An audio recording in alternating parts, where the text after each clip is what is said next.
Narsapuram Bengaluru train ఉన్నదో అదేదైతే special ట్రైన్గా ఉన్నటువంటి ట్రైన్ని regular సర్వీస్గా మార్చడం జరిగింది.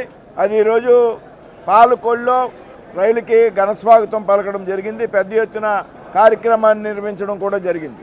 శుక్రవారం బయలుదేరి శనివారం బెంగళూరు చేరుకుని మళ్ళీ శనివారం బెంగళూరులో బయలుదేరి ఆదివారం నాటికి నర్సాపురం వచ్చేటువంటి ఎక్స్ప్రెస్ ట్రైను ఇవాళ నుండి రెగ్యులర్ ట్రైన్గా మనం మార్పించడం జరిగింది.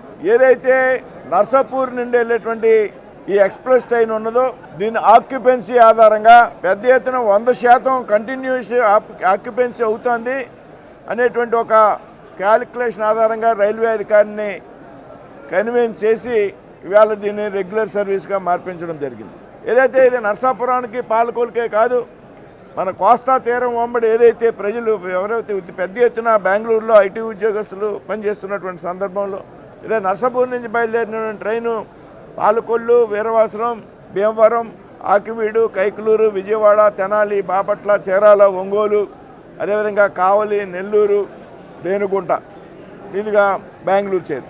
ఇది స్పెషల్ ట్రైన్గా మార్చడం వల్ల మనకి ఇప్పుడున్నటువంటి ధరలు ఏవైతే ఉన్నాయో దానిలో 30% ధరలు తగ్గుతాయి. స్పెషల్ ట్రైన్లో 30% ధరలు ఎక్కువ. అంతేకాదు సమయానికి రెగ్యులర్గా ఎప్పుడూ కూడా ఎటువంటి క్యాన్సిలేషన్ కూడా లేకుండా నడుస్తుంది ట్రైను. ఏదైతే ట్రాఫిక్ రద్దీగా ఉన్నప్పుడు ట్రాక్ మీద స్పెషల్ ట్రైన్ అయితే దాన్ని పక్కకు పెట్టి రెగ్యులర్ ట్రైన్స్ కదిలేక మాత్రమే స్పెషల్ ట్రైన్ని వదలడం జరుగుతుంది. కాబట్టి స్పెషల్ సర్వీసులు చాలా ఆలస్యంగా నడుస్తాయి. అంతేకాదు ఏదైనా స్పెషల్ అకేషన్స్ ఉన్నప్పుడు వేరే చోట్ల ట్రైన్స్ డిమాండ్ ఉన్నప్పుడు స్పెషల్ ట్రైన్స్ని రద్దు చేస్తారు. రెగ్యులర్ ట్రైన్ని రద్దు చేసేటువంటి అవకాశం లేదు. అదేవిధంగా ఆలస్యంగా నడిచేటువంటి అవకాశం లేదు. 60 రోజుల ముందు రిజర్వేషన్ చేసుకునేటువంటి సౌకర్యం ఉంటుంది. వీటినన్నిటికీ మించి స్పెషల్ ట్రైన్కి జనరల్గా ఏదైతే పాత బోగీల్ని పెట్టి అలాట్ చేసేటువంటి పరిస్థితి, రెగ్యులర్ ట్రైన్ అవడం వల్ల కొంత అధునాతనమైనటువంటి బోగీలను కూడా మనం ఏర్పాటు చేసుకోవడానికి అవకాశం ఉంటుంది. ఈ విధంగా ఏదైతే బెంగళూరుకి ఒక చక్కటి కనెక్టివిటీ మన ఈ ప్రాంతం నుంచి రావడం జరిగింది. కాబట్టి ఈవేళ ఈ నియోజకవర్గంలో ప్రజలందరికీ కూడా పెద్ద ఎత్తున దీని ద్వారా ఉపయోగం ఉంటుందనేటువంటి విషయాన్ని సందర్భంగా తెలియజేస్తున్నాం. అంతేకాదు వేరే ప్రపోజల్స్ కూడా ఉన్నాయి. నిమ్మల రామానాయుడు గారు నేను చాలా విషయాలు మాట్లాడుకున్నాం. ఇవాళ రామానాయుడు గారు రావాల్సి ఉంది వాస్తవంగా. అయితే క్యాబినెట్ మీటింగ్ ఉన్న కారణంగా ఆయన రాలేకపోయారు అనేటువంటి విషయాన్ని నిన్ననే చెప్పారు. నేను రాలేకపోయినా సరే మంచి కార్యక్రమం, మన మిత్రులు ఉంటారు, జనసేన పార్టీ నాయకులు, కార్యకర్తలు ఉంటారు, బీజేపీ అందరూ కలిపి కార్యక్రమాన్ని మీరు కంప్లీట్ చేయండి అని ఆయన చెప్పడం జరిగింది.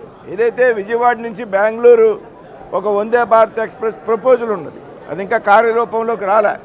నేను ఈ మధ్యన రైల్వే అధికారులను కలిసి ఢిల్లీలో కానీ, సౌత్ సెంట్రల్ రైల్వే సికింద్రాబాద్లో కానీ దాన్ని విజయవాడ నుంచి బెంగళూరు కాకుండా నర్సాపూర్ టు బెంగళూరు నడపండి. నర్సాపురం ప్రాంతం నుంచి రోజు 18 బస్సులు, నేను బస్సు నెంబర్తో సహా ఎంతమంది ప్రయాణికులు ప్రయాణం చేస్తున్నారు బెంగళూరు అనేటువంటి వివరాలను కూడా రైల్వే అధికారులకి, రైల్వే మంత్రికి కూడా ఇచ్చాను.